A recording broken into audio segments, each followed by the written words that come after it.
All right, how's it going, everybody? So my name is Amos, and today we're going to be doing things a little differently. I am a shareholder of General Mills, and as a shareholder, I think it would behoove of you to stay up to date and be aware of what's going on with a company that's in your portfolio. That's exactly what we're going to do today. However, we're going to focus less on the numbers, and instead, we're going to talk more about what's going on with them right now as a business operation, plus their future, and they just posted their earnings. We're going to talk about that as well. And towards the end of the video, I'm going to be talking about what I believe their intrinsic valuation to be. So as you can see on your screen right now, they just posted earnings. I live in Japan, so my time zone is like 12 or 14 hours ahead of you guys. And after they posted their earnings, they're down by -5%. And the reason why I keep rubbing my head is because this is the first video I'm filming with the buzz cut. How does it look, by the way? A few moments later. If you're not invested into General Mills, by the way, this is so soothing. I don't know why. It's good for my ADD. It feels so nice. But if you're not invested into General Mills, here's why this is crazy and why you might want to pay attention. So if we look at their year-to-date performance, did I say year? I meant year-to-date, -20%, right? Their trading multiple is 11. Their dividend yield is 4.7%. And what's crazy is if we zoom back out 5 years, they're basically the exact same price that they were 5 years ago. Actually, they're down by -14%. And if we zoom out even further, I mean, we can kind of see what happens when they go through a pickle and a rough patch. It looks like they go on a massive sell-off, and then they rebound, they recover, and then they reach new all-time highs, and then the exact same thing happens again. A rough patch, they go on a massive sell-off, they rebound, they rally. So I'm not saying the past is indicative of the future, but based on their history, timeline, and what happens, it looks like right now we're going through that rough patch of going on a massive sell-off, roughly $50, right? When's the last time they were roughly $50? 2019. So about 6 years ago. So who is to say where the bottom is going to be? General Mills could potentially hit $45, even $39 a share. That probability, probably low, but it's not out of the realm of possibilities. It could happen. But anyways, let's talk about how did their most recent earnings go, because it was also their full year numbers, but also their future guidance. Let's talk about that, okay?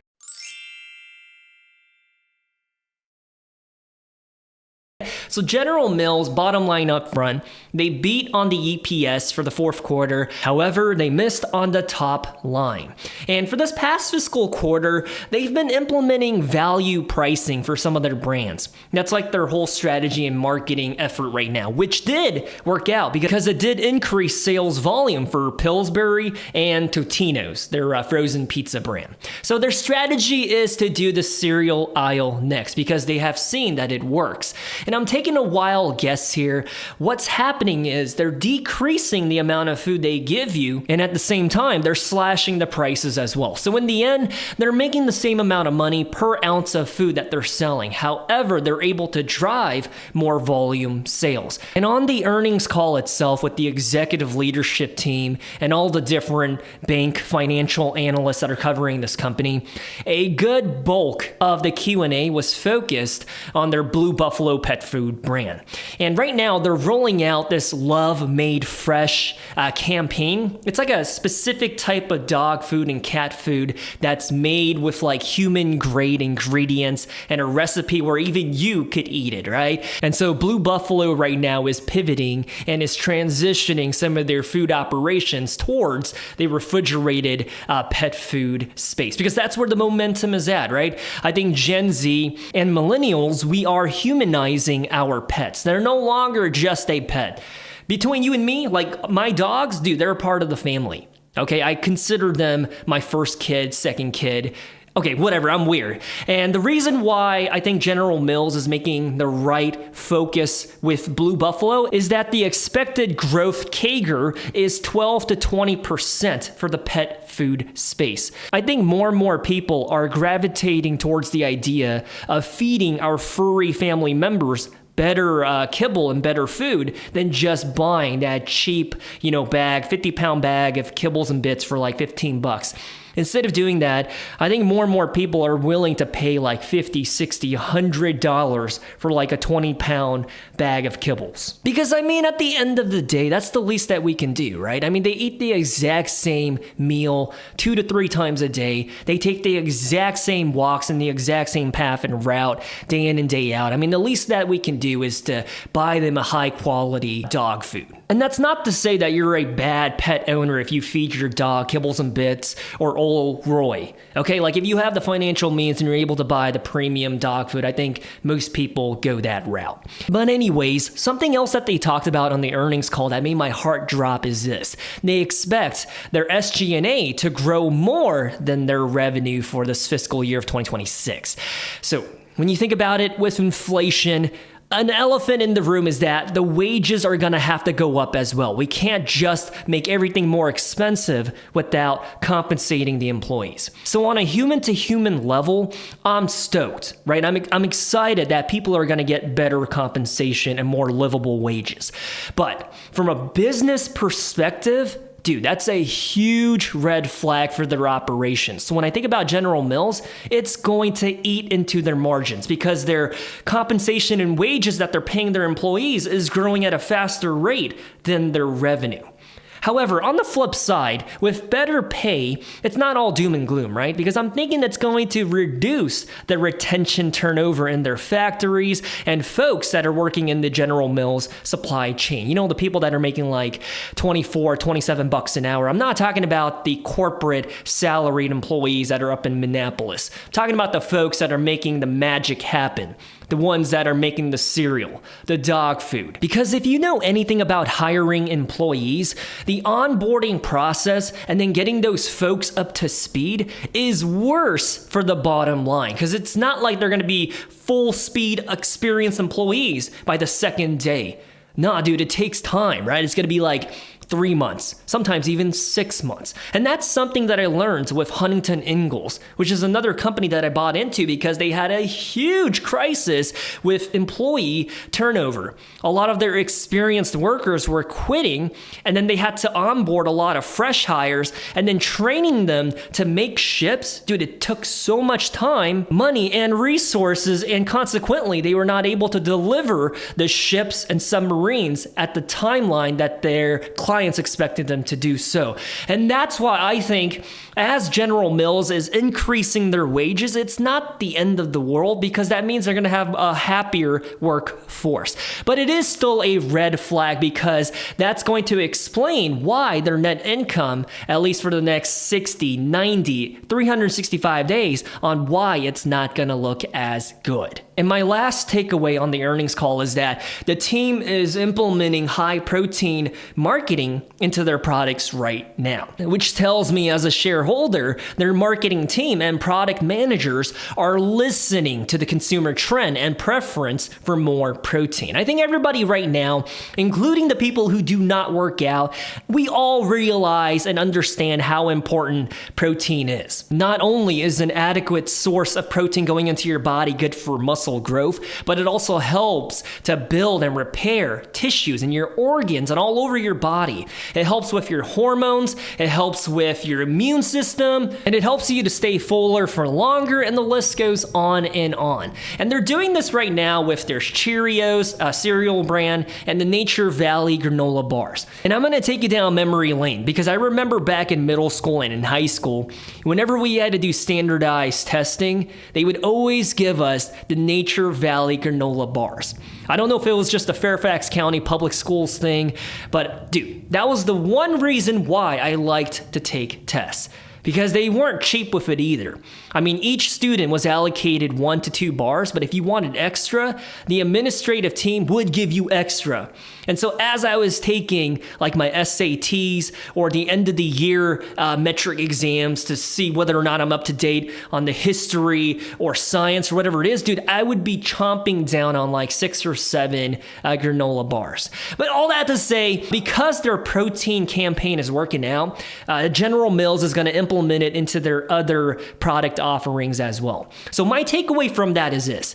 General Mills is not tone deaf. They're making the right and strategic calculated moves that are smart for their future. Because as a society, I think we're slowly shifting away from the idea of only buying a product based on its taste. Instead, we're starting to be more cognizant of the ingredients. Is it good for me? How much plastics are in this? Is what I'm eating right now going to help me fulfill my macronutrient needs?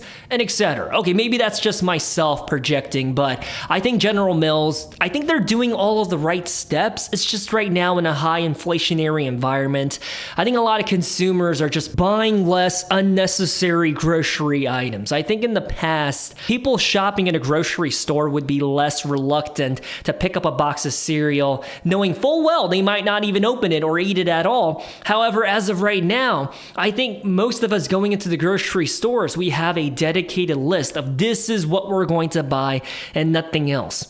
Because when I think about like breakfast cereal, granola bars, Pillsbury cinnamon rolls, and the biscuit stuff, it's not really a necessity, right? I think we would rather buy the rice, the meat, the pasta. And that's why I think General Mills' bottom line is affected right now. But do I see grocery items going away? Do I see it disappearing? Absolutely not. So I think they do have a future, and as a consumer staple, I think they'll be okay. And to close out the earnings call, their future guidance. So their CEO said the company's absolute number one goal for this upcoming fiscal year is to restore volume-driven organic sales growth.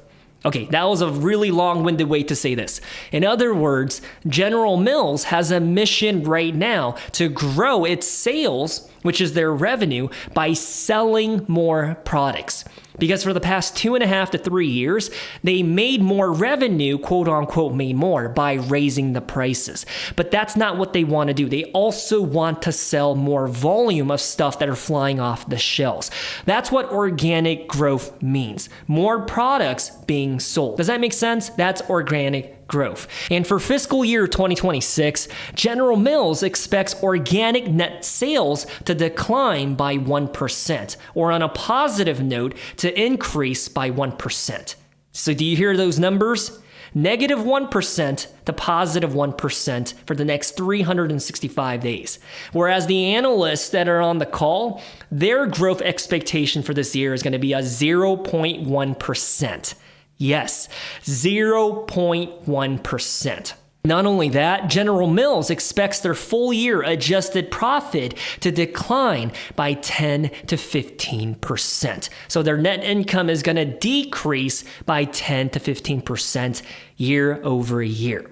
So the expectation for this company as of right now is non-existent. Nobody, including the CEO, the analysts, you and I, nobody expects any growth. So can you see why their stock went on a massive sell-off? A consumer staple CPG going down by negative 5%. And that also brought down all of the other CPG food companies, right? Conagra Brands, Hormel, Kraft Heinz, and everybody else across the board. But my whole thing is, if General Mills does post positive numbers in the next fiscal quarter or in the wintertime, I think their stock price could rally back up to $60 a share. Speaking of which, let me not get ahead of myself. Let's go ahead and talk about their intrinsic valuation.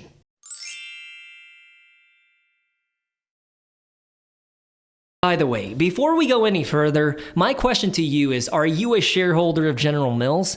I mean, if you are, how do you feel about the news, the updates? Good, bad, you have a fuzzy feeling in your stomach? Anyways, the intrinsic valuation. This is basically the inherent worth of a company. How much should the stock price be? Now, according to the discounted cash flow analysis, that's the preferred valuation that Warren Buffett utilizes, especially in all the books that I read about him. He likes the DCF. So their free cash flow for the past 6 years, the actual growth rate is 5.2%. However, I'm doing this calculation on the premise that their free cash flow is only going to grow by 4% year over year for the next 10, 20, 30, 40 years. Although for the next year, realistically, it's going to be flat. And by the way, for the past 3 years, dude, their numbers, their free cash flow, their net income, their revenue, pretty much flat. if it grows at a rate of 4%, then their DCF price is $60.33 a share. We're going to do it again, but instead of the free cash flow, we're going to do it based on the dividend. And that's what the DDM is, the dividend discount model. And in the past 5 years, their dividend growth rate is 4.6% year over year. Now, plugging in a weighted average cost of capital of 5.8% and their dividend growing at a rate of 2% year over year instead of 4.6%, because between you and me, I do not think their dividend is going to grow by more than 2% year over year. At least for the next year or two, it's definitely going to be less than 2%. But anyways, then their DDM price is $65. So their free cash flow says $60. The dividend says $65. So we're saying that General Mills is a little less than $63 a share. And comparing our numbers to what Wall Street thinks, the analysts that are covering this company, they think General Mills should be about $61 a share.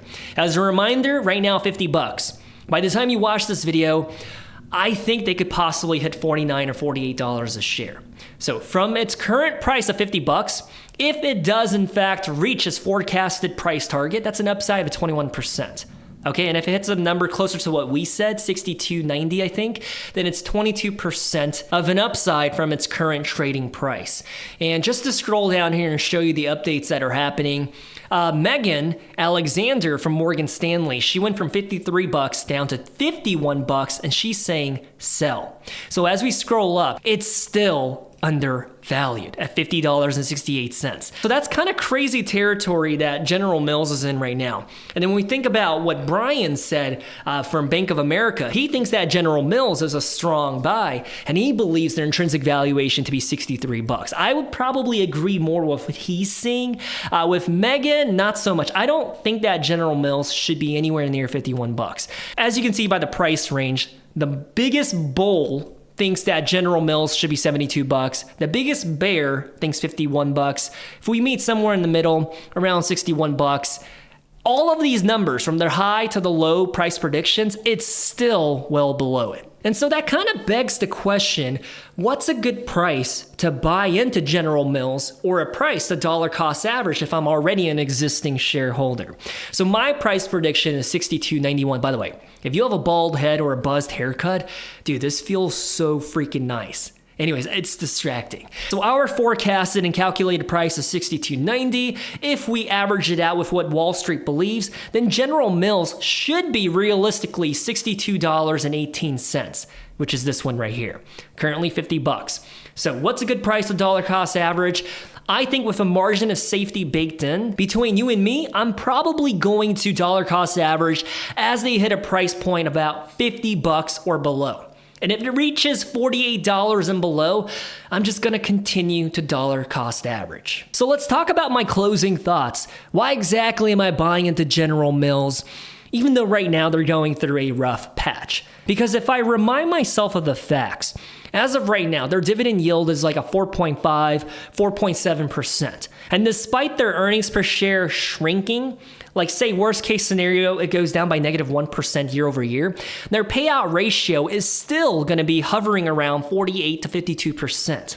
A payout ratio of 50%, friends and family, their dividend is safe. And to further support my argument that their dividend profile is healthy and it's sustainable, instead of cutting the dividend, during their earnings call, they announced that they're going to raise it. Now, they didn't raise it by a lot. I think it went up by 1 penny. I think it's going from like 60 cents every quarter to now 61 cents every quarter. Not the highest growth, but it is still going up.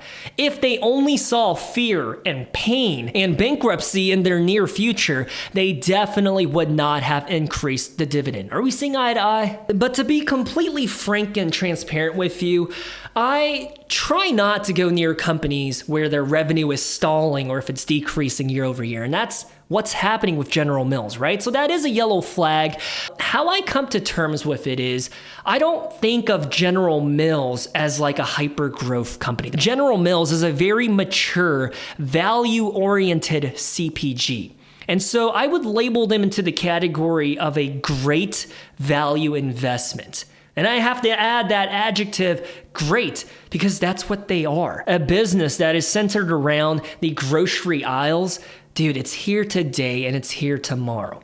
Sure, their growth story might be stalling right now because we are living in a high inflationary environment. I get it. That's a speed bump.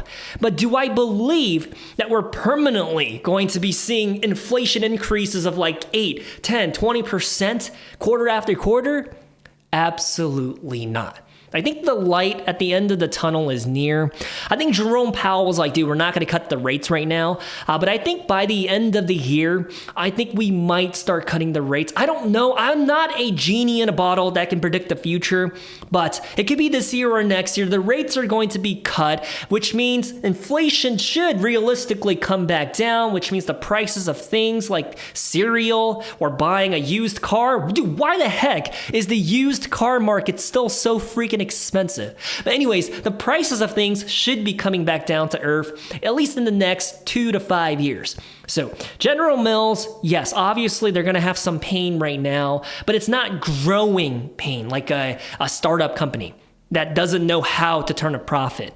General Mills is profitable. It's just right now, all of the external factors are against them. And I didn't even talk about this, but the whole Make America Healthy Again with RFK, or is it JFK? I forget his acronym. The dude leading the whole Make America Healthy Again movement, that's also something that's slapping them right across the face. So General Mills right now, there's nothing going their way, but it's a business model that I think is pretty resilient, right? Even if you are an e-commerce or an AI company, you can't really encroach upon the grocery food sector unless we all gravitate towards drinking and eating goo that has all of our macronutrients and we stop buying stuff like cereal, ice cream, and whatnot. By the way, Haagen-Dazs is a part of General Mills' portfolio. All that to say, I'm not particularly bullish on the company right now.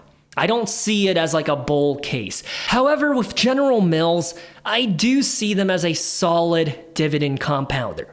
Because if you pull up their total returns and their CAGR, they do compound throughout the ages. Not at an aggressive rate like Nvidia or Tesla type of growth, but it does compound. And just right now, understanding the factors, they are going through a rough patch, but it's not like they're negative EPS. It's not like they're burning through cash. It's not like they're about to go belly up or they're on the borderline of facing bankruptcy. It's not that. It's just they're facing a rough patch, some headwinds. I think they're going to be okay. And because the valuation of this company, they're freaking trading multiple 11. Dude, everybody is already pricing in the fact that General Mills is not going to grow for the next 365 days. For me, I'm going to increase my portfolio allocation towards General Mills because in the next 20, 30 years, as my portfolio continues to compound with stocks like General Mills in it, I think that's going to help my yield on cost, but the overall dividend yield as well. So that's what I'm doing. And I want to say it again. This is not an Nvidia or a Tesla type of company. Okay? But for me, it's about taking advantage of the current discount and then letting the dividends do the heavy lifting over time. And I think I'll be more glad that I bought into General Mills at their 6-year lows than I will be with regret. Because I think the only food CPG company that I feel kind of negative towards, that I don't really trust, is Kraft Heinz, which, by the way, I'm going to be making a ranking and evaluating, grading video about all of the food CPG stocks and which ones I feel more comfortable with, because every single one of them are facing the exact same headwinds right now, and all of them are facing declining or flat revenue, which presents a fork in the road. It's either fear, pain, and all of them are going to go bankrupt, or a good buying opportunity. Because as the food CPG companies are on the operating table, it might be a good time to pick up shares, and that's what I'm doing. Before I sign out of this video, on a personal note, if you missed it, I'm expecting my first kid this year, and I'm pretty excited to share that it's going to be a girl. Yeah, that's pretty amazing. I'm really excited that I'm going to be a girl dad for my first kid. But then, reality hits, and then I also feel really nervous and scared that I'm going to do something to mess it up. Right? Because raising a girl as a father, I just feel like it's a different parenting style than a son. right? You could be a little more motivational and less gentle, right? Because it's a guy. But with a girl, I feel like that doesn't resonate with them. So right now I'm researching and studying everything there is to know about raising a child. And even then, I still feel like I'm missing the gaps, and I feel nervous. And that's normal, right? I feel like having a kid is just one of those things where no matter how much prep work you do beforehand, you're never going to be ready. Because I think the curveballs just get thrown at you from left and right. So I guess this is just one of those things where once it happens, I will have to learn as it goes. But anyways, if any of you are fathers or mothers to a daughter, let me know your advice and tips. But other than that, I love you guys. Stay safe. Good luck in the stock market. And if you like content like this, believe me when I say that you will really love being a member of the Patreon, because I provide exclusive research and analysis up on there. Anyways, talk to you guys later. Peace.